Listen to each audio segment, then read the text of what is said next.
Good morning class. आज हम लोग साइंस के चैप्टर हीट के थर्ड लेक्चर में कन्वेक्शन के बारे में देखेंगे। इसके पहले हम लोग हीट, टेम्परेचर, कंडक्शन क्या होता है उसके बारे में देखे हैं। कन्वेक्शन ये हीट ट्रांसफरिंग का एक प्रोसेस है। कंडक्शन में हम लोग देखे थे कि हीट ट्रांसफर होता है सॉलिड टू सॉलिड। जब एक सॉलिड दूसरे सॉलिड से कांटेक्ट में होते हैं तो हीट ट्रांसफर होता है। Higher temperature to lower temperature की तरफ हीट ट्रांसफर होता है। यहाँ हम लोग देखेंगे कन्वेक्शन के द्वारा किस तरह से हीट ट्रांसफर होता है one material to another medium materials, या एक ही मटेरियल से कुछ पार्ट से अदर पार्ट में। ठीक है, सो कन्वेक्शन भी एक हीट ट्रांसफर का प्रोसेस है। इस प्रोसेस के द्वारा लिक्विड और गैस में हीट ट्रांसफर होता है। ठीक है, हम देखेंगे कि लिक्विड में या गैस में किस तरह से कन्वेक्शन से हीट ट्रांसफर होता है।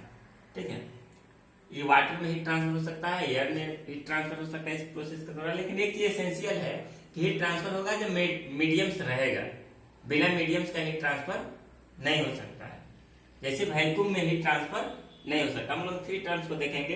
कन्वेक्शन क्या होता है, वैक्यूम क्या होता है। Convection in water and air किस तरह से वर्क करता है।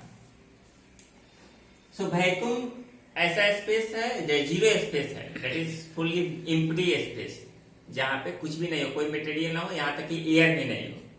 ठीक है, उसको बोला जाता है वैक्यूम। तो वैक्यूम में कोई मीडियम नहीं होगा तो हीट ट्रांसफर भी नहीं होगा, क्योंकि उसके लिए कुछ मीडियम, एयर वाटर कुछ मीडियम चाहिए, कुछ पार्टिकल चाहिए। एक्चुअली वैक्यूम का एग्जैक्ट डेफिनेशन क्या है, एयर के प्रेशर से इसका रिलेशन है। हम लोग बोल देते हैं कि एम्प्टी स्पेस जहां कुछ भी नहीं हो, ये पूरा एग्जैक्ट करेक्ट नहीं है। वैक्यूम एक ऐसा रीजन है जहां एयर का प्रेशर जो है एटमॉस्फेरिक प्रेशर से बहुत कम हो, है ना। So we can say that types of region which air pressure is very much less than atmospheric pressure. किसी क्षेत्र का अगर एटमॉस्फेरिक प्रेशर से उसका एयर प्रेशर बहुत कम हो तो उसका वैक्यूम माना जाता है, क्योंकि 100% एयर को रिमूव करना, सक्शन करना पॉसिबल नहीं है।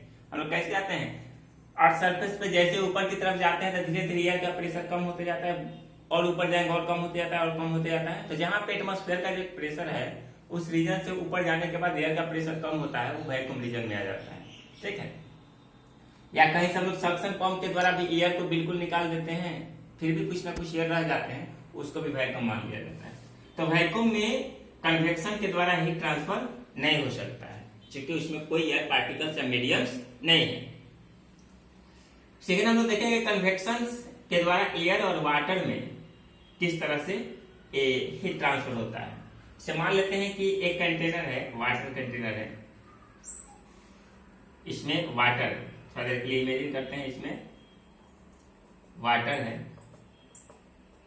यहां से हम इसको टेम्परेचर दे रहे हैं, गैस स्टोव कुछ भी हो उसको जला करके। जैसे यहां से इसको टेम्परेचर मिलेगा, ठीक है, इस कंटेनर में बहुत सारे वाटर पार्टिकल्स होंगे। जैसे टेम्परेचर मिलेगा बॉटम से हॉट होकर के वाटर पार्टिकल्स ऊपर की तरफ जाएंगे। ठीक है, वाटर पार्टिकल्स टेम्परेचर लेकर के ऊपर की तरफ जाएंगे। ठीक है, और ये जो हॉटर टेम्परेचर वाला जो पार्टिकल्स है ऊपर जाएगा, और फिर ये हल्का होने के चलते, क्योंकि जैसे इसको टेम्परेचर मिलेगा वो लाइटर होगा, और वो एनर्जी लेकर के, हीट लेकर के ऊपर की तरफ जाएगा। ठीक है, और ऊपर से जो हैवियर वाटर पार्टिकल होंगे जो हॉट नहीं हुए, कूलर हैं, वो नीचे की तरफ आएंगे। फिर ये यहाँ से हीट लेकर, टेम्परेचर लेकर के, हीट एनर्जी लेकर के यहाँ से फिर ऊपर की तरफ जाएंगे, और फिर जो कूलर पार्टिकल्स होगा वाटर का वो नीचे की तरफ आएगा। यानी कि क्या होगा, नीचे से हम इसको हीट करेंगे, हीट एनर्जी लेकर के वाटर का जो पार्टिकल्स है वो ऊपर की तरफ जाएगा। ठीक है, और जो कूलर पार्टिकल्स होगा नीचे की तरफ आएगा। ये process circular motion again and again repeat होते जाएगा। हॉट पार्टिकल्स वाटर का ऊपर की तरफ जाएंगे, क्योंकि जैसे उसको हीट एनर्जी मिलेगा वो लाइटर होगा, हल्का होगा, और हल्का होने के चलते ऊपर की तरफ जाएगा, और जो कूलर हेवी पार्टिकल्स है वाटर का वो डाउनवर्ड में आएगा, और ये circular process again and again repeat होगा, और धीरे धीरे धीरे धीरे पूरा होल वाटर हॉट हो जाएगा।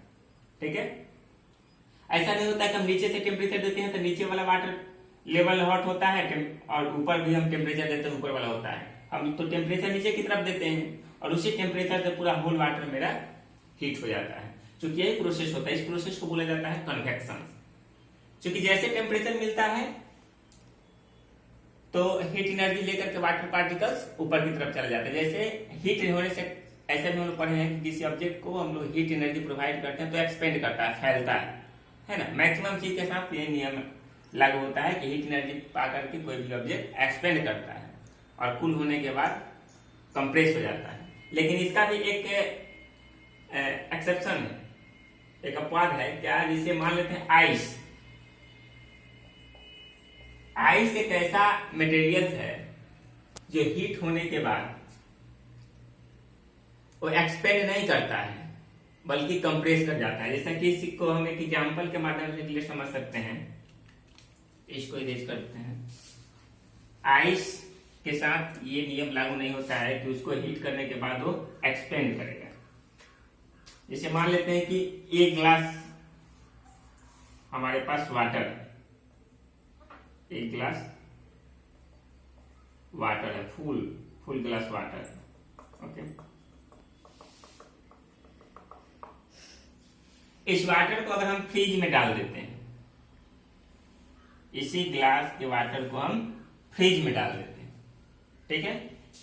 कुछ समय के बाद 10 घंटा 12 घंटा के बाद क्या होगा, वाटर कन्वर्ट इनटू आइस, है ना। बहुत 10-12 घंटे जितना बोलिए उतना समय तक उसमें फ्रिज में हम डालें जब तक कि वाटर मेरा आइस में कन्वर्ट ना हो जाए, कुछ समय लगेगा। और जैसे वाटर आइस में कन्वर्ट होगा, यहाँ क्या होता है कि वाटर कंप्लीटली फुल है, ग्लास जो है वाटर से कंप्लीटली फुल है। लेकिन जैसे ही वाटर आइस में कन्वर्ट होगा कुछ समय के बाद, ये वाटर का लेवल थोड़ा सा ऊपर की तरफ हो जाएगा, ध्यान दीजिएगा। हो सकता है कि वाटर लेवल यहां तक था, अब वाटर से जो आइस में कन्वर्ट हुआ वो आइस थोड़ा सा ऊपर की तरफ चल गया। दैट मीन्स क्या हो गया, उसका वॉल्यूम बढ़ गया, ठीक है। वाटर से वॉल्यूम किसका बढ़ गया, आइस का वॉल्यूम बढ़ गया। यानी कि वाटर से जैसे ही वाटर आइस में कन्वर्ट हुआ उसका वॉल्यूम बढ़ गया। यहाँ पे क्या हुआ कि टेम्परेचर कम हुआ, कूल हुआ, तो उसको कंप्रेस होना चाहिए, तो इसके जस्ट अपोजिट और एक्सपेंड हो गया, बढ़ गया। दूसरे किसी भी मटेरियल के साथ ऐसा नहीं होता है, लेकिन आइस एक ऐसा मटेरियल है जिसको टेम्परेचर मिलने के साथ एक्सपेंड होने के बजाय और कंप्रेस हो जाता है, ठीक है। उल्टा है इसके साथ, ठीक ना। तो ये बढ़ जाता है। या आप देखेंगे कि बोतल वगैरह में फ्रिज में पानी डाल दीजिए और ढक्कन को टाइट कर दीजिए, कुछ समय के बाद क्या होगा कि वो उसका ढक्कन जो है वो बाहर की तरफ निकलेगा, क्योंकि अंदर से जब वॉल्यूम बढ़ेगा तो प्रेशर उसको मिलेगा और बाहर हो जाता है। या ठंडा रीजन वाला जो एरिया है वहां पर भी ठंडा के दिन में, जैसे हिमाचल प्रदेश या बहुत जगह पे कुल है, ठंडा पड़ती है, वहां पे जो वाटर सप्लाई वाला पाइप है, पाइप फट जाता है, क्योंकि वो आइस में कन्वर्ट हो जाता है, तो उसको ज्यादा वॉल्यूम चाहिए, है ना। ज्यादा वॉल्यूम चाहिए तो फिर वो प्रेशर डालता है अंदर से और पाइप फट सकता है ना। ये चीज होता है। तो आइस के साथ ये है कि उसको कूल करेंगे, वाटर से आइस में कन्वर्ट होगा तो उसका वॉल्यूम बढ़ जाएगा, पहले से ज्यादा हो जाएगा। और इसी को फिर मेल्ट करेंगे तो थोड़ा सा लेयर कम आ जाएगा, इस लेवल पे आ जाएगा, ठीक ना। नेक्स्ट ये बात थी वाटर की और आइस की। नेक्स्ट हमारा प्रोसेस है, हाँ ये आई होप कि क्लियर हो गया होगा, कन्वेक्शन के द्वारा कैसे हीट ट्रांसफर होता है लिक्विड में। उसी तरह से कन्वेक्शन के द्वारा हीट ट्रांसफर हो सकता है गैसेस में, गैसेस में भी हीट ट्रांसफर हो सकता है, उसका भी वही प्रोसेस है। इसे मान लेते हैं कोल्ड सीजन में, ठंड के दिन में हम लोग हीटर यूज करते हैं, रूम में हीटर यूज करते हैं। क्या होता है, हीटर को रूम के किसी कॉर्नर पे रख देते हैं, कॉर्नर में रख देते हैं, वहां से इलेक्ट्रिक सप्लाई देते हैं, हीटर मेरा हीट होने लगता है। ये नाइक्रोम का बना होता है, निकेल और क्रोमियम का, है ना, नाइक्रोम्स का ये वायर होता है हीटर का, जिसकी मेल्टिंग पॉइंट बहुत हाई होती है, ज्यादा से ज्यादा हीट करने के बाद वो गलता नहीं है, ठीक है। जैसे ही हीट होता है कुछ समय के बाद यहां से रेडिएशन हीट एनर्जी ट्रांसफर करता है अगल बगल में जितने पार्टिकल्स होंगे, एयर पार्टिकल्स, ठीक है, अगल बगल के जितने एयर पार्टिकल्स होंगे उससे हीट एनर्जी लेकर के वहां से फिर वो लाइट होकर के, चूंकि जैसे हीट एनर्जी मिलेगा वो लाइटर होंगे, वहां से अपवर्ड डायरेक्शन की तरफ मूव करना शुरू कर देते हैं उसी रूम में। ये सारे हॉट एयर पार्टिकल्स ऊपर की तरफ जाएंगे, है ना, और कूल एयर पार्टिकल जो होगा हेवियर वो डाउनवर्ड में आएंगे, फिर यहाँ से हीट एनर्जी लेंगे, फिर सर्कुलर मोशन में ये ऊपर की तरफ जाएंगे, फिर कूल एयर पार्टिकल्स नीचे की तरफ आएगा। यहाँ भी यही process again and again repeat होते जाता है। अब क्यों बोले कि vacuum air particles heat transfer नहीं होगा, क्योंकि यहाँ पे तो एयर पार्टिकल्स ऊपर या नीचे जा रहे हैं, हॉट और कूल एयर पार्टिकल्स, लेकिन ये एयर पार्टिकल्स रहेंगे ही नहीं तो फिर कैसे हीट ट्रांसफर होगा। इसलिए यहाँ पे मीडियम का रहना जरूरी है, चाहे एयर पार्टिकल्स हो चाहे वाटर पार्टिकल्स हो, कोई भी फ्लूइड हो सकता है, लिक्विड हो सकता है ना, तब तो ऊपर नीचे जाएगा और पार्टिकल्स एनर्जी को ट्रेवल करके ले जाएगा, फिर नीचे ले आएगा, है ना। तो इसलिए मीडियम का रहना यहाँ पे जरूरी है।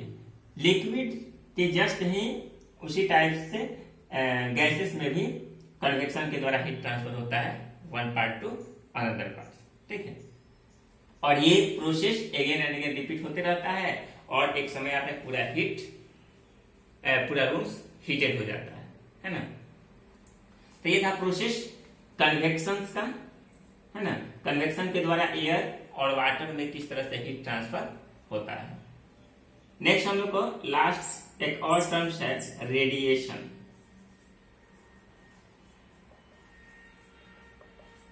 रेडिएशन भी एक हीट ट्रांसफर का प्रोसेस है, ठीक है।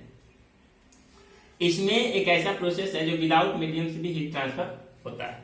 इसमें रेडिएट होता है, जिससे सनलाइट से हमको जो हीट एनर्जी मिलती है वो रेडिएशन के द्वारा हीट एनर्जी मिलती है। इतना लार्ज अमाउंट में जो सन हमको एनर्जी देता है, क्योंकि वो तो स्पेस से काफी ऊपर है ना, वहां से ऊपर तो एयर है ना, स्पेस है, और वहां से डायरेक्ट हमारे पास रेडिएशन के थ्रू हीट एनर्जी मिलती है। इसके बारे में हम लोग नेक्स्ट क्लास में डिटेल देखेंगे। अगला क्लास हम लोग का होगा रेडिएशन का, और थर्मोमीटर्स के बारे में देखेंगे कैसे वर्क करता है, जो छूटा हुआ है। उसके बाद ये हीट चैप्टर्स मेरा कंप्लीट हो जाएगा, ठीक है। इसमें रेडिएशन और थर्मोमीटर के वर्किंग प्रिंसिपल के बारे में हम लोग देखेंगे। 2 टॉपिक्स नेक्स्ट क्लास में होगा और ये चैप्टर कंप्लीट होगा। इस पे कुछ बेस्ड क्वेश्चन होगा जो आप लोग करना होगा। आज इतना ही। Thank you so much.